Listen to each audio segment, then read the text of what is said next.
দ্বিতীয় উপদেশ নবী করিম সাল্লাল্লাহু আলাইহি সাল্লামের এই হাদিসের মধ্যে, ওয়ারযা বিমা কাসামাল্লাহু লাক তাকুন আগনান নাস। আল্লাহ তোমার কিসমতে যা রেখেছেন, তোমার ভাগে আল্লাহ যা রেখেছেন, ওটার উপর তুমি সন্তুষ্ট থাকো, তাইলে তুমি সবচেয়ে বড় ধনী হয়ে যাবে, সবচেয়ে বড় ধনী।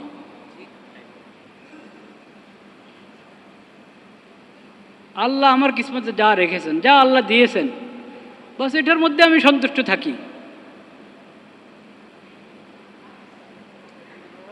এই শিক্ষা গ্রহণ করতে হবে এবং এটার প্রশিক্ষণ নিতে হবে। আল্লাহর ফায়সালার উপরে সন্তুষ্ট থাকা, আল্লাহ কিসমতে যা রেখেছেন, আমার ভাগে যা রেখেছেন, যা আমি পেয়েছি আলহামদুলিল্লাহ। এটা এত সহজ না, এটার জন্য ফিকির করতে হয়, মেহনত করতে হয়, আল্লাহর কাছে চাইতে হয় যে আল্লাহ এই তৌফিক আমাকে দান করেন, আমাকে এই তৌফিক দান করেন, আমি যাতে আপনার ফায়সালার উপরে সন্তুষ্ট থাকতে পারি এবং আপনি যা আমার কিসমতে রেখেছেন ওটার উপর আমি, ওটা পেয়ে আমি খুশ, আমি সন্তুষ্ট, আমি সৌভাগ্যবান। খালি আফসোস করতে থাকা, খালি আফসোস করতে থাকা যে আমার এই নাই, এই নাই, এই নাই, নাইয়ের তালিকা, নাইয়ের তালিকার তো শেষ আছে নাকি?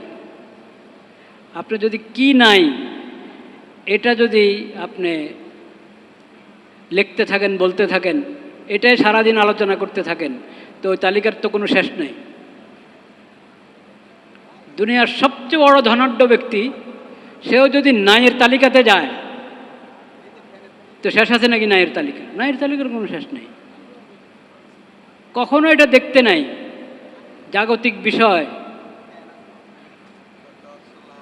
দুনিয়ার বিষয় আমার কি নাই ওই তালিকার দিকে তাকাবেন না কখনো। কি আছে ওই তালিকার দিকে তাকান, কি আছে, আল্লাহ কি দান করেছেন। যে সবচেয়ে বড় ফকির, সবচেয়ে বেশি অভাবী, সে যদি তালিকা করা শুরু করে তার কি আছে, তাইলে কয় পৃষ্ঠা লাগবে লিখতে? হ্যাঁ, বলে তো কয়েক ভলিউম হয়ে যাবে। একবারে অভাবী ব্যক্তি সে যদি শুরু করে তার কি আছে, আল্লাহ তাকে কি দান করেছেন, যদি কয়েক ভলিউম হবে। কিন্তু ভাবতে তো হবে, আমরা তো ভাবতে জানি না।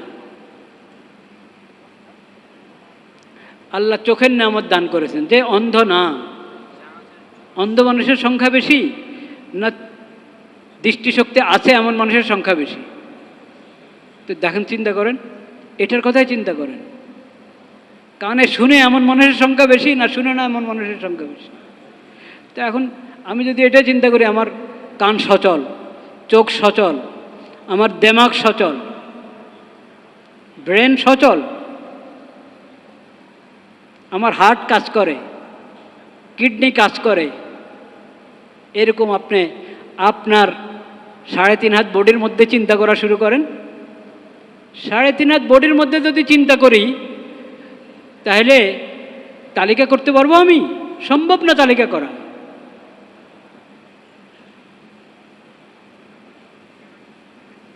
দেহর যাবতীয় অঙ্গ প্রত্যঙ্গের বিশেষজ্ঞ যে ডাক্তাররা, তাদের কম্পিউটার তো ধরবে না।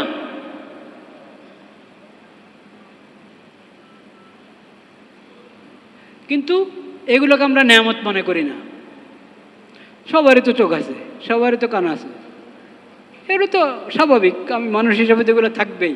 পুরা আমার 3.5 হাত বডির মধ্যে আল্লাহর যত নেয়ামত আছে, লাখো নেয়ামত, সব এক কথায় শেষ, এগুলো তো স্বাভাবিক বিষয়। তা আমি শুকরগুজার বন্ধ হওয়া সম্ভব? কখনো সম্ভব না। আমি ফকিরে থাকব।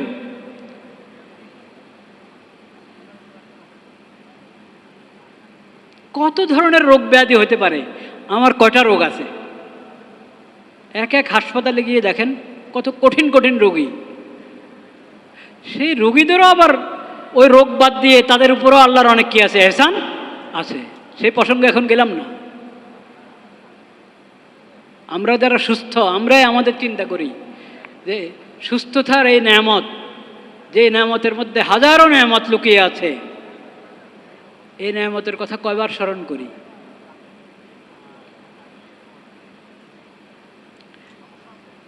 তো কখনো অভাব অনটনের তালিকা না করি ভাই,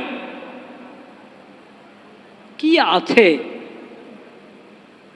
কি আল্লাহ দিয়েছেন ওটার দিকে তাকাই, তাইলে আল্লাহ শুকর আদায় করা সম্ভব হবে এবং আমি সন্তুষ্ট থাকতে পারবো, ভালো থাকতে পারবো।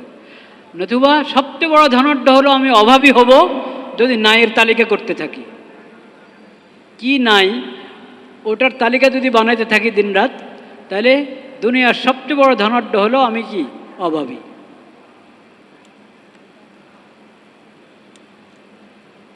নবী করিম সাল্লাল্লাহু আলাইহি সাল্লাম বলেছেন, খাইরুল গিনা গিনান নফস, খাইরুল গিনা গিনান নফস।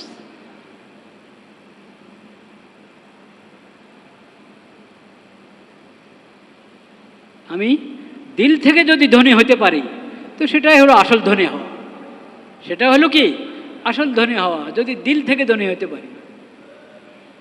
আমার দিলের মধ্যে যদি 14 ধরনের অভাব,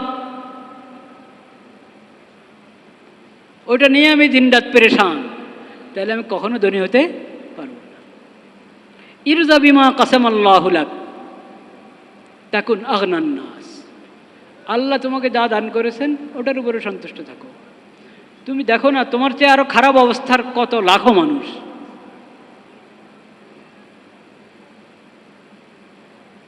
তোমার যতটুকু আছে এতটুকু নাই, এরকম লাখো মানুষ, কোটি মানুষ।